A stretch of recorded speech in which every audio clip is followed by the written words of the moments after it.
Some of the best military leaders I learned from were the worst leaders I had. And it was literally just learning what not to do. No business owner is excited to cancel something and give refunds for stuff. Like, no one wants to do that. The last thing we want is people to go on Facebook and talk smack about us. But then we turn around and do it to the people who we purchase from.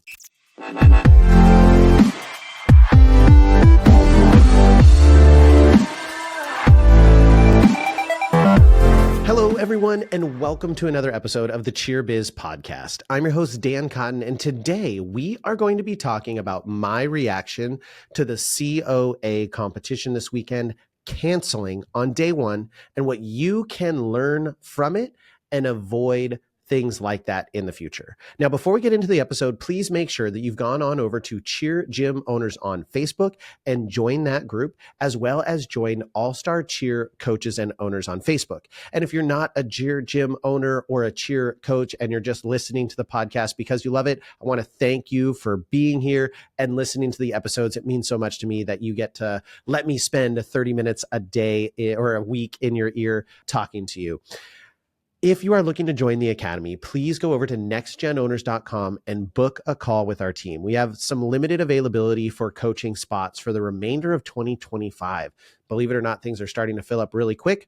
So you want to make sure that you join. And now is really the best time because this is the time that we can impact the fees and things that you're setting for next season. And if you're not quite ready to join the Academy, but you want to make sure that you get your pricing right, then check out my book, Charge What You're Worth. It's right here behind me.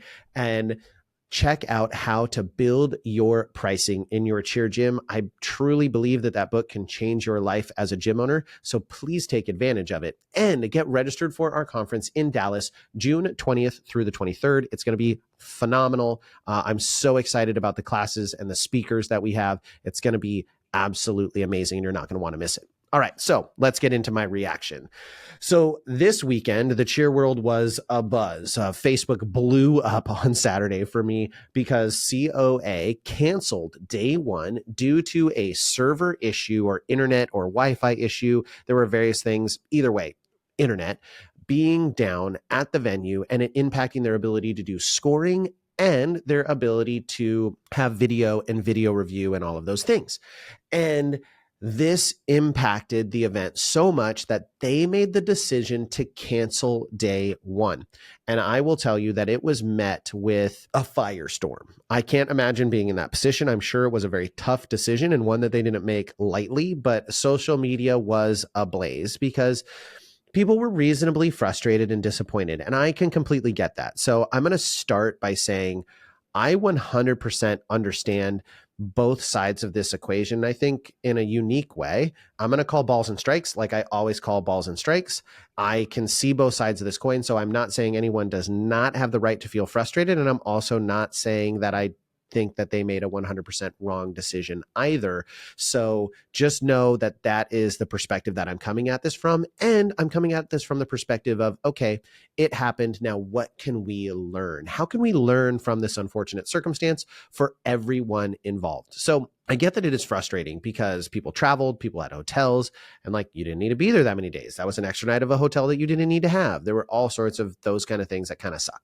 So my number one takeaway on this is you should do everything in your power to not cancel an event you are planning on hosting with some caveats. So I always have preached, do your best to not cancel. And I had this conversation with Danielle. She said, I know you said, you say never cancel. And although I may have said those words, I didn't mean never. I meant you should do everything in your power to not cancel an event you have agreed to host and you have people that they are attending. You should do everything you can to not cancel. But there are certainly reasons to cancel an event. You could cancel due to incredibly low registration. And you may just need to make that decision as a business of like, we're going to lose money on this event. Maybe it's even significant money, so much so that it could damage the company or the company reputation. And so we're going to choose to cancel the event and refund money and do things to make things right with people. there could be an act of God. There could be a significant storm. There could be a major issue that makes it so you have to cancel the event that you are not in control of. Typically, when we refer to things like act of gods in legal contract, we're talking about the hurricane that you weren't expecting or the epic snowstorm that shut down the world. Those are the kind of things that we are looking at that are going to make us cancel things due to a kind of an act of God, an unforeseen circumstance.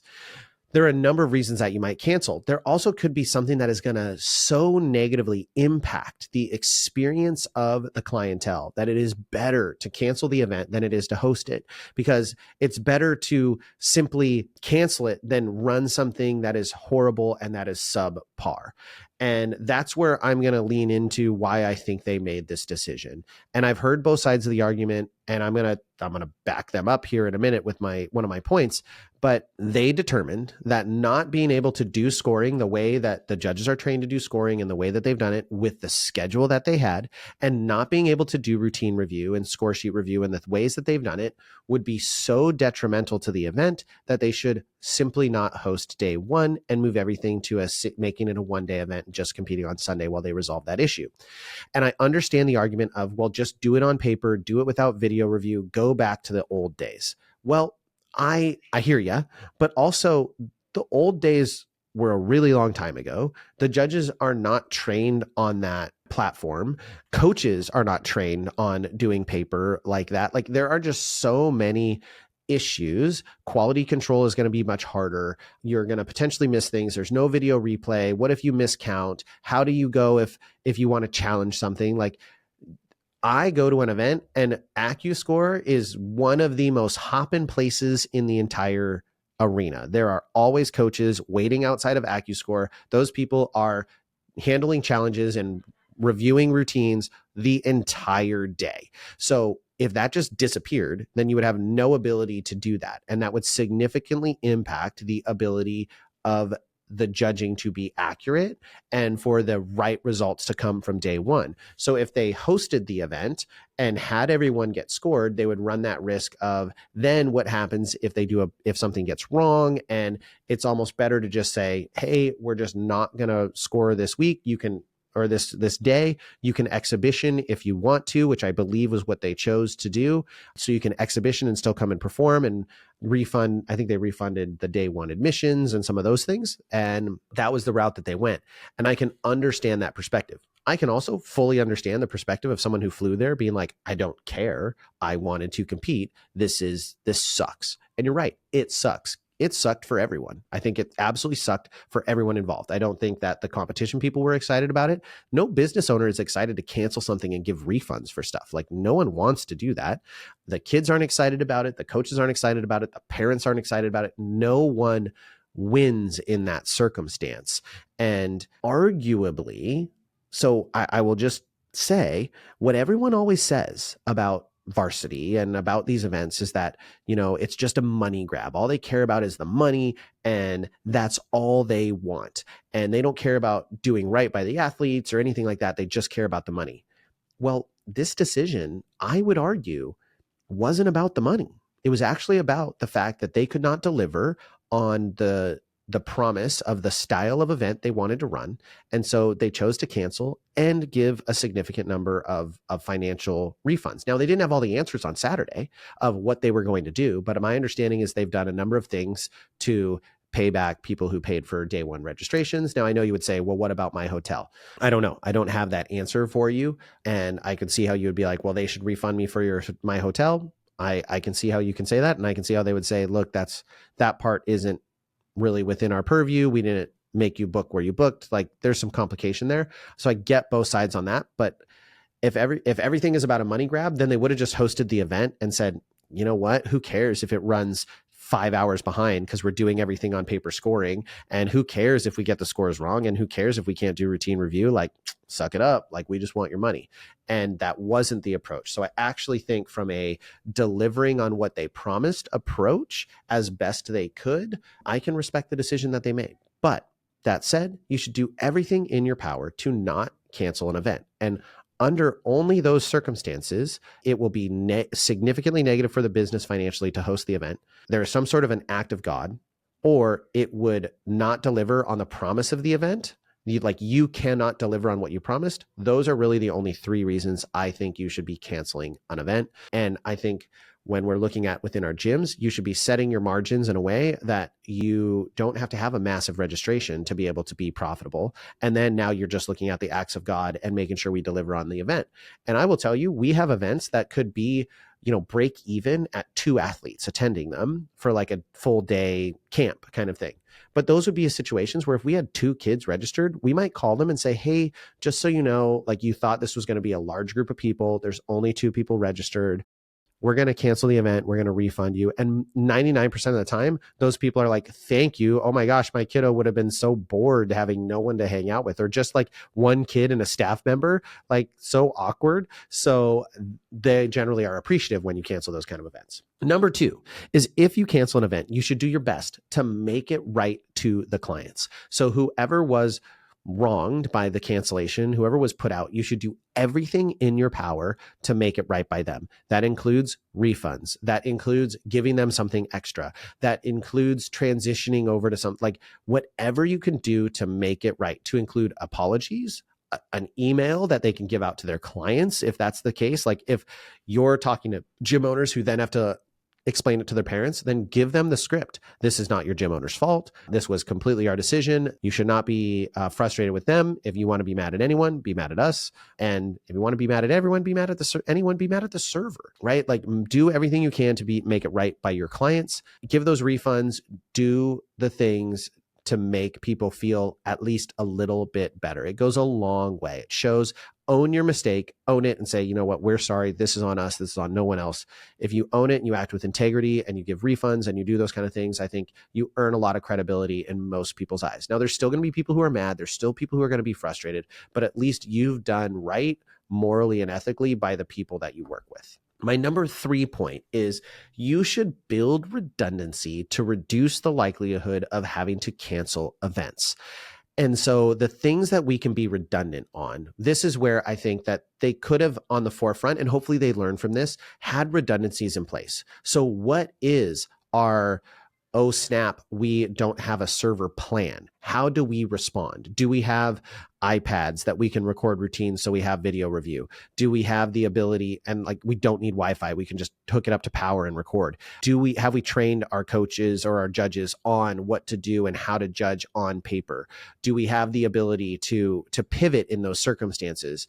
For your gym, having additional backup staff, so you're not having to cancel an event because a staff member suddenly gets sick and they were the only person who could work it. Making sure that you have extra supplies, all of those things, those are like the redundancies that you need to have in place to make sure that you don't have to cancel an event. And that's where I think that they maybe dropped the ball a little bit, potentially got complacent and said, you know what, the internet always works. Like we are so now accustomed to these things that we are like, man, why wouldn't we have internet?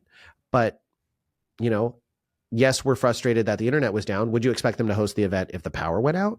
Like, and should you have redundancy for that? Like, oh, there's no power because the power grid shut off in that area. Those things could happen. Someone could hit a power line and knock out power to the convention center. And if the convention center or where you're at doesn't have backup generators that they can run, like there are all sorts of things that could occur that you can't even plan every redundancy for. But in general, you want to have as many redundancies as you can in place, build those systems ahead of time. So when you have the emergency, you can hit the execute button. And this is something that, although I think the government does a lot of things not great, this is something that government and law enforcement and military really built into me, was you need to have redundant plans.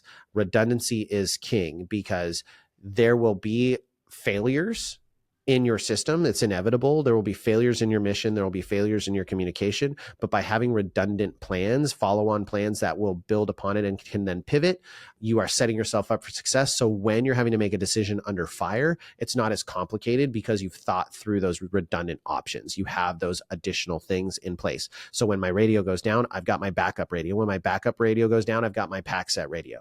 Like in law enforcement, it goes down to as simple as we used to have the rule, because I worked graveyard for many years and light is life. We had the rule that 2 is 1 and 1 is none. So when it came to flashlights, if you did not have 2 flashlights on your body at all times, you were like You were wrong. One flashlight was no flashlight, because when you need it is when the battery's not going to work, when it's going to go out. And so you had your redundancy. I had my light that was on my belt. I had my big light that I took out of my car, and the big like mag light style lights, and I had my light on my firearm. So I always had 3 lights on me at any given time working graveyard. And I actually never got away from that. Like even when I was working day shift, I generally always had at least 2 flashlights on me, because it was just drilled into me. 1 is none, 2 is 1, 1 is none. And you want to at least always have 1 flashlight on your body. That redundancy is so important in everything that you do in your business. Build redundancies, build backup plans, so you're prepared for when emergencies do arise. You can respond, and no matter what that emergency is, you can pivot to that redundant option and make sure you have that plan B and C and D. Ultimately, it happened, right? And I'm not making a judgment here. I understand why they canceled. And realistically, if I'm calling aside, I'm going to say I agree with them. I think that was probably the right decision. I think it would have been a mess if they tried to host the event, and people would have been even more mad and been like, why didn't you just cancel today or have us just exhibition today? Like, I think people would have been more frustrated having all of the scoring. And one of the things people complain about the most at events is scoring and AccuScore and those things. So to have that be a hot mess express at the guaranteed, I think they probably made the right decision. My big thing is I saw someone post this on, I think it was Facebook, and I thought it was very astute. And although they still had people who disagreed with them, I actually do agree, which was gym owners there were people online who are business owners who were being very, very unkind in their posts towards COA. And I get it. You're frustrated, but posting when you're frustrated is just always a bad plan. And you have every right to be frustrated, but to come at the workers of the company, like they're probably not the people who made that decision. They may have been involved. They may have voted. They may have been outvoted. I think we just need to, in life, we need to work on giving people a little bit more grace, trying to see things from people's perspective, because as gym owners, we hate it when, our customers are just like always on our butt, or we make a mistake and they're just honest about it. And they're like, the last thing we want is people to go on Facebook and talk smack about us. But then we turn around and do it to the people who we purchase from. And I get it. You feel you have a need to represent for your clients, represent for your customers. I think you can do that. And you can do the same thing through an email. You can do the same thing through a letter, a text message, a personal conversation. And in my personal opinion, those things go a lot farther than blasting someone on social media, because people just get defensive and they go, well, forget about you. I'm not going to listen to your opinion now. And it creates a conflicting relationship rather than an open dialogue. I very rarely see positive open dialogue on social media. It's just not really what happens there. And now I appreciate the fact that it gives me so much content and so many things to talk about. But I definitely think that we as gym owners can hold ourselves a little bit more accountable for how we react in those situations. And I'm not perfect. I'm pretty good at not popping off on social media. I'm pretty good at that. Obviously, I have a platform like my podcast where I get to go on and I get to give my opinion, but I always try to keep it metered. And some people might say that I'm, not being honest enough, but I'm being honest. And I think that that's part of why I have the relationships with the people that I do. It's part of why I've been able to have people from various brands on the podcast to come on and have interviews with me. And they know that I'm not going to necessarily give them a softball, but I'm also not going to try and gotcha question. I call balls and strikes. I'm very honest with my opinion. And I also know that this is just my opinion. But I do think that we can learn from this event. We can learn from kind of what they experienced and how we conduct ourselves when those things happen and where it's happening to us. And I also think that there are things that we can learn from the experience when we're potentially the ones having to cancel, how to do it the right way. And you may feel they did it the wrong way, and that's fine. Then take those things, write all the things that you think they should have done different, send them in an email to them, give them the feedback. Okay. I appreciate when people give me feedback. I appreciate when they give me the ability to respond to that feedback and it's not in a public atmosphere. Send them that email. Okay, so I can retain that information. They may get frustrated, but give them time to process. And then retain that email for your records and say, what are things that we need to do so we can make sure that we don't ever do something like this in our gym or with whatever product that it is you provide. Learn from the mistakes that they made. It's very easy to sit back here and be like, they should have done better. And then when you say, well, what should they have done better? Been like, well, they just should have. They should have done better. They should have just held the event. Well, what about this, that, and the other thing? They shouldn't have cared. They should have just done it anyways. I don't know that that's a really productive conversation. What could they have reasonably done? How would they have executed it? And you don't have to answer it. Like you may say, well, I'm not running their business, and that's fine. Answer it for your own. Okay. If that was me, if I was in that position, what would I have done? How would I have made it work? And then what lessons do I learn from that to apply to my current business? Okay. Some of the best military leaders I learned from were the worst leaders I had. And it was literally just learning what not to do, how not to do things. So if you're always learning and you're always growing from those moments, then although it sucked, you still got something positive out of it. If you were someone who was put out by the event being canceled, I'm truly sorry for you. My heart goes out to you, especially the parents and athletes. I know it's disappointing to be going to a 2-day event that you're excited for and have one of the days get canceled. Oh my gosh, that is absolutely miserable. It's not fun. And I do feel for you. And gym owners, I feel for you for having to deal with it. And event people who had to cancel it, I feel for you guys too, because you had to bear a lot of slings and arrows. And I'm sure that sucked. And it sucked to make that decision. And it was a crummy situation. I appreciate, though, that it seems like from everything I've seen, and I don't know the inner workings, it looks like you're doing your best to make things right with whatever is being allowed to you by your superiors from varsity. So not an easy decision to make, but I appreciate everyone's perspective on this one. So that is my reaction to the event being canceled. I hope you enjoyed it. We have some new content coming out, so make sure you check out our All-Star Cheer Coaches and Owners page, putting out some content there. And make sure you follow Next Gen Owners on YouTube, where you can watch the podcast and you can watch the Fireside Chat podcast, or you can listen to it on everywhere you find your local podcasts with Danielle and Justin. They have some amazing conversations, and you can catch all of our new content on YouTube and on Facebook. All right, everyone, thank you for joining, and we'll catch you on the next episode.